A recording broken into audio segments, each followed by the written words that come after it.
सुनेला देत होते हॅलो, ये ना तू त्रास, लवकर, मी वाट दोन बघतोय. चालले घर सोडून जाणार बिना सांगल्यानं. बघा दादा. काय होतं समोर. अहो, सोडता का मला?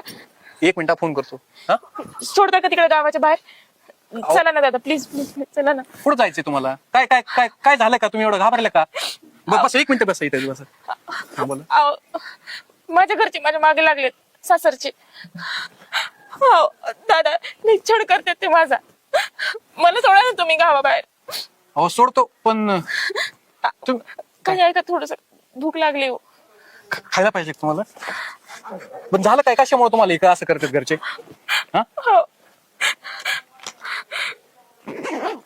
परिस्थिती लई वाईट आली हो दादा.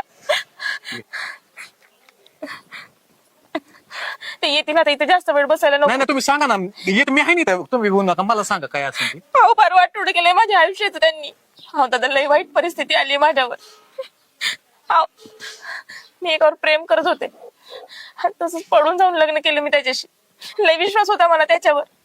हो, पण लई फसवलं त्यांनी मला. मग घरचे काय म्हणले? हो, घरचे काय म्हणते, त्यांचा विरोध होता. पण मी आले ना पडून, म्हणून माझ्यासोबत संबंधच तोडला त्यांनी. कधी फोन नाही, कधी भेटणं नाही, काहीच नाही.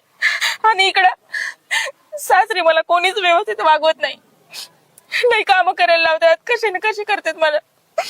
अहो, त्या पोरांनी फसवणूक केली माझी. अहो, घरात 2-2, 4-4 दिवस खायला काही देत नाही.